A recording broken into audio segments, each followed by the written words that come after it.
All right, guys, so welcome back. As promised, we got Zach here to talk about our recap, our trip to some other elements of our trip to Vegas, and also we're going to kind of talk about the genesis and development of the anchor hedge.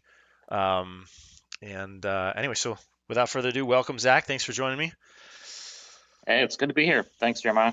Absolutely. All right, so do you want to share with everyone a little bit of just kind of what gave you the idea to try to figure this out, and then we can go from there. Yeah, that sounds good. I'll talk about where I came from, and then we'll kind of let you talk about what happened after we got in Vegas. But I basically kept playing around with the 410 hedge, and one of my issues with it is, well, I started thinking, well, if we're really protected against the 7 on that hedge, we're not scared of the 7. What we're scared of is another 4 or 10 knocking us off, and then we have to do a recovery. Right. So I basically started, because I would even come up if the second point, which I actually think there might be something there, if the second point is a 4 or 10, I was hedging it. But again, the recovery, you have, it's not the bet you're on, it's the next bet and the bet after that. So Right. there is nothing to do whenever you're only on Second Street. You can't come back with just lay bets on the 4 and 10. You got to dovetail it into multifaceted comebacks, Right. be it don't pass or whatever.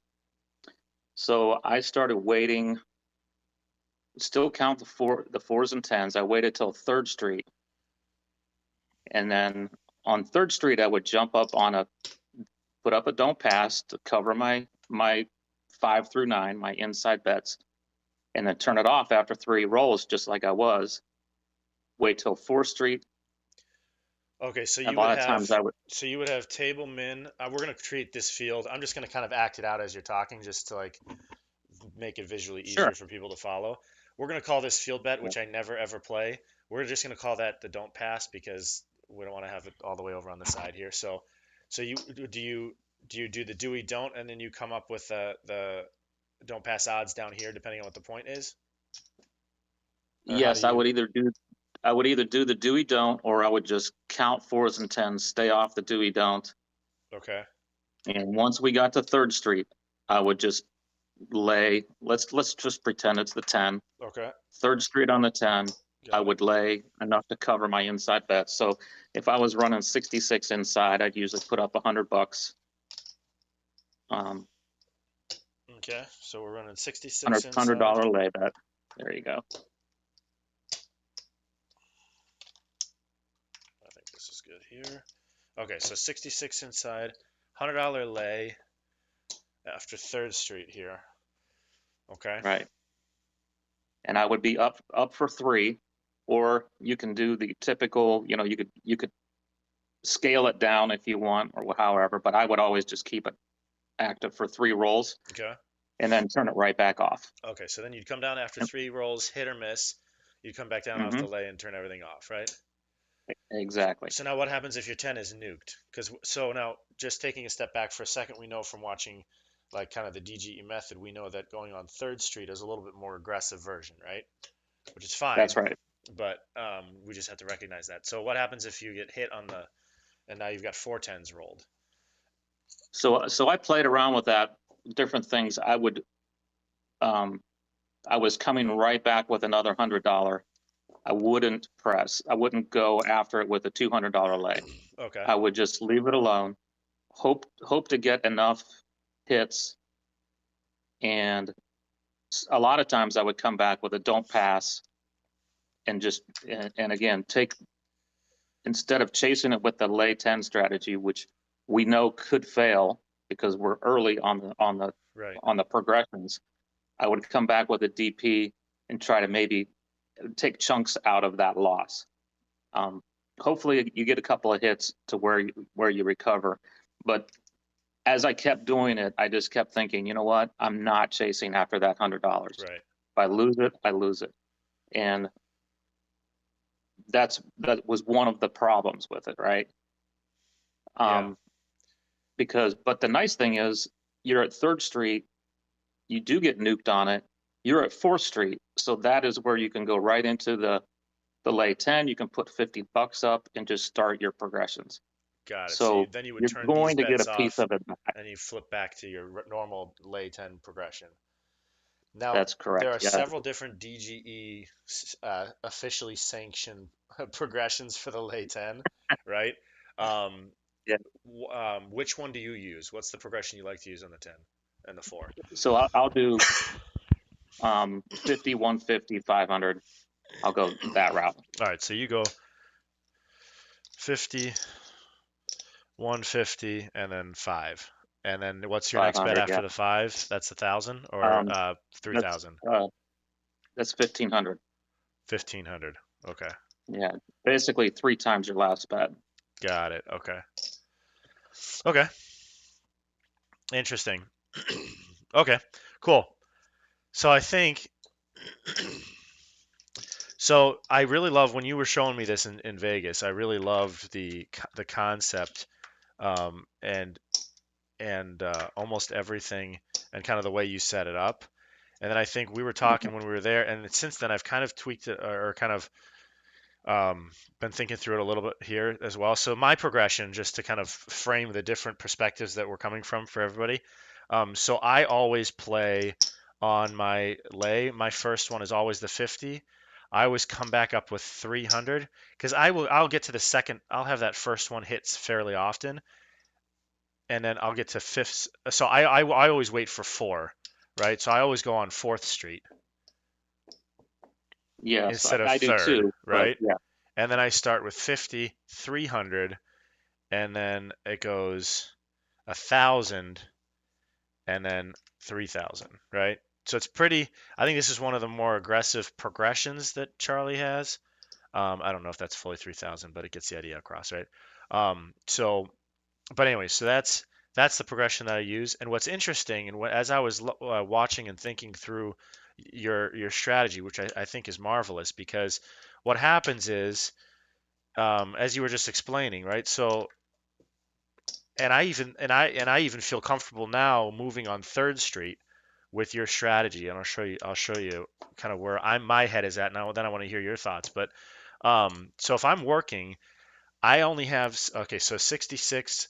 I'm gonna make $50, so I only have $16 at risk. That's like your whole philosophy, right? Because then one hit you make $21. So one hit you're already in the profit, a nickel for the run, right? So all we need is one of exactly. these Yeah. numbers to hit, and then we don't even care if the 7 comes because we're already making money. But if it goes very long, um, like that one video you were telling me about, which we can come back to in a second, then you're actually really able to ride these out. So what's interesting though is looking at this. Even if I get this nuked, so if the more conservative way of running your strategy here would be waiting for 4 in my mind, right?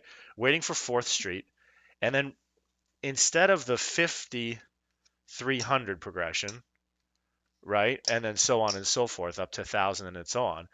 If instead you run a 100 300, so it kind of, because I'm coming at it from the angle of a little more aggressive progression, it's still, I have $16 at risk at this level because I make $50. But here it's the same exact thing. So now the $150 that I make when this bet wins, out of the 150, 100 makes up the $100 lost, and now I'm again making $50, which means I only have 16 at risk, right? So these next 2 streets, I can sit very comfortably with only $16 at risk for as long. The chances that we're going to get 2 10s before anything else hits. I'm keeping my progression, so then I can just go up to the $1,000 next, but I'm leaving the window open for so much extra goodness. Um, and so then, Yeah, so then, and yeah, just to clarify, Jeremiah, you're just leaving the bets on and letting them run to extinction. all the way. Yep, because we leave the Yes, lay bets running all the way, right? So all we're doing now is we're using this as a very safe hedge, which is what I think the brilliance of your strategy is, because I can't tell you how many times I've come up 66 inside or whatever, and I put, maybe $200 or 150 or 140, something like that, 140 to cover my 166. So I make $4 if a seven's hit. and how many times I've come out with the 10, and now I'm sitting there $140 down with no really good option other than letting it go and not, just letting it go, or you drop it down to the don't pass, and then you're stuck very quickly in a rough progression where it gets uncomfortable very fast because you're starting with so much money. So you don't chase it and just let it go, or you're stuck in a recovery mode that's uncomfortable. Yeah. But if your strategy here, if you start on Third Street instead of Fourth Street, and this I think is kind of a beautiful blend, which you alluded to earlier, but a beautiful blend of kind of the two mindsets. If we start with your $100 on the third to capture those opportunities, and then just call it a loss, right? If you lose the 100, that's okay. Just come right back up with the 100. Now we're into the normal DGE progression. But look how many tens now, and then we come up to the 300. If we get to hit on the 10 again, and all the while, all these numbers are up and working. At this point, we're down $100 if that gets hit, right? So we only need 4 or 5 hits before a 10 rolls. So um, even just to make up Yeah. that This 100 this straight is the out. wrinkle that, yeah. And for you guys watching, this is the wrinkle that Jeremiah came up with. We talked about it. Both Charlie and Jeremiah liked it when I first introduced it, and then we slept on it. And Jeremiah came back the next day with this strategy, which I love. This takes that to a whole new level, and it can turn into a lot of fun. Well, so and then um, wasn't there a portion in my road to 100,000 that you were saying that you were watching, and had I been using this strategy, I would have done it or something like I would have done really well or something. Yeah, yeah. There was on if you guys get on Jeremiah's uh, YouTube page, it's actually his third and fourth together. It's actually his fourth episode, and somewhere around either the 40-minute or 50-minute mark, he's in position. He's laying the 10, and he's just rolling, waiting for the 7. And during that progression, he would have hit. I counted 12 inside numbers, just waiting for the 7. So that would have been 200, 210, or if he was not pressing or anything, it would have just been the flat $21 each hit, 210 plus 40, the 42, so $253. And at the end, the 7 came out, and he would have lost 16. So $230 would have been in his pocket from that one gambit. And that's the beauty of this thing is it's the long rolls, which, as you know, most DGE systems are about patience, and those long rolls, we're usually just high-fiving the guy next to us because Right. he's winning and we're waiting. It's like high school all over again. Everybody's getting action but me, right? So, That's right. but with the long roll, uh, yeah, you can take advantage of that if you can get in this position. Well, and then you remember, I was just kind of thinking, playing through this in my head. You remember at one point when we were in Vegas, I was sitting there with $1,000 no four because I had gotten, and I started on Fourth Street, right? And it was a long, long roll. The guy must have been rolling for 45 minutes, and I'm sitting there, and Yeah, everybody is literally raking in six after six, eight after eight. It's like everybody's making a ton of money, and I'm sitting there sweating bullets because I don't want to have to put $3,000 up on the four, right? But if he's rolling yeah, for 45 minutes and there's only been at this point to get up to $1,000, I would have had to lose on 2 levels before the 1,000. So he'd only rolled 6 4s, but he rolled dozens and dozens of inside numbers. And again, with this strategy, I almost wouldn't even need to. I could watch, and depending on how much I'm making out here, I may not even want to come up with 1,000. At that point, if I've already made a few $100, I could tone it back to 750 or five, or I can start to rein in some of my other bets because I'm just crushing elsewhere, right? So, um, yeah. uh, That is, and yeah, that's a very similar thing. I stayed in Vegas one more day than everybody else, and I was playing at the Rio. Uh, and I got in that same position. I had $1,000 no 10, and the guy just rolled. I probably took 10 more numbers inside before the end. And you can actually start looking at that, which is the beauty of this thing. there's so many variations. If you're a full press guy or a press and collect, you can do that with this. You know your core bet is protected. You can do anything that, or whatever your gambling style is, you can kind of play with it. And I've even thought, let's say, for instance, you took a couple of hits at the first $100 level. You got two, maybe collected twice, so you got $42. But you lose the 100, and you come back with another 100 and just collect again, or even just go $100,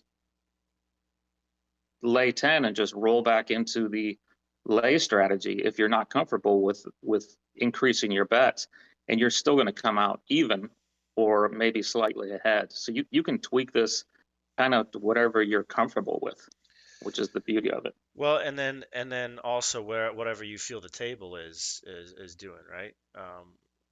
Because sometimes you just get a vibe and you feel like this table has been doing XYZ for a long time, and I'm not comfortable coming up with that bet right now, you know. Mm-hmm. But it's interesting, no, and I think again, I think what's interesting is what I like so much about this is that it has that conservative and patience element of DGE because you're still waiting for third or fourth street here, depending on your risk tolerance, right? So you're still waiting Mm-hmm. for a while, and you're still waiting for the conditions to be right. But right when that happens, you jump into the pool, and now you're all of a sudden opening up large potentials for profit. And what I've started doing kind of across the board with a lot of these strategies too, and I think it would work wonderfully here, um, is okay. So let's say it's Third Street. I got my lay 10 up. Say I hit the 9, so I make 21 and immediately press. So I just locked up only 16, but now next time that's still on and working, and then I, hit the 6 and press it by 6, whatever. So every time you press one unit, and this starts to really grow exponentially. And again, I think I mentioned this in my last video, um, about the kind of the Vegas recap. The thing that was most impressive to me, um, and take impressive in two senses. One meaning I was impressed, and the other thing is it was impressed upon my mind, right? That Charlie consistently had less money at risk, but made substantially more than me than most of us at the table consistently, Yeah. And so I think that a big part of that reason a big part of that is because instead of chasing your base bet like you and I were doing for much of the trip, Zach, and kind of jumping up to the 220 inside after you lose the 66, um, he was literally just pressing a unit, pressing a unit, pressing a unit after every win, and turning off, kind of following good conservative DGE practices of turning your bets off, but at the same time, because he was pressing instead of just capturing 21 every time and raking that back, he ended up, it just grows exponentially. So, um, good stuff. Good stuff. All right. So one time, maybe Yeah. one more kind of bird's eye view recap of of the strat. So we wait for Third Street. The more aggressive version would be after Third Street to come up with $100 lay and turn your bets on. And then if that loses, the most aggressive version, I think, because sometimes it is okay to move on Third Street for the lay strategy, right? The most aggressive version would be to come right back up with 300 and continue your progression that way, which means on Fifth Street you're already up to the $1,000 bet, so it's risky, a little bit more aggressive, right? Um, but the more conservative approach there would be, um, so you come up with the 100 on Third Street. On Fourth Street, you just come right back up with the 100. On Fifth Street, 300, 6th Street 1,000, and so on, right? Um, and then Yeah. the other option, more conservative, would be just to do the 150 here instead. And the most conservative would be to wait till 4th Street in general. But again, every time you're running this lay progression now, we're all bets are working inside as long as possible because we're basically counting on losing those and losing only $16 on a 7. So whatever we win minus 16 is the total net. So beautiful opportunity for extra action after the rare 3 or 4 tens in a row. Love it. Any final thoughts, Zach? Or final reflections from No, Vegas as and well? I will. Um, yeah, that was my first meetup. So, but I will say when I do this strategy, I do your 100, 300, 1,000, 3,000. That's I transfer to that because you need enough to cover Yep. that 66 inside. But um, yeah, it was my first time meeting everybody. Oh my gosh, it was an instant connection. So I loved it. Charlie was awesome. Love you, dude. Um, I was of everybody there, I took home the least amount because I was the most conservative. Jeremiah was just slightly ahead of me. We'd walk away. I'd make $500. He'd make about 700. And I attribute that to the hop 7 strategy. I was doing pretty much everything Jeremiah did, except he was hopping the 7s on occasion. I did it once or twice, but I I've never done it in practice, so I didn't want to kind of do it live. Right, right. Uh, but yeah, it was a great time. I'm looking forward to the next one. That's awesome. Very good, man. All right. Well, I think we're good. Thanks for jumping on. And I really love this strategy. I look forward to all the DGen's feedback and potential further modifications to optimize it more. But I think it's a great way to get a little bit more action and and a little more engagement at the table as well. So Okay, cool. Thanks. awesome.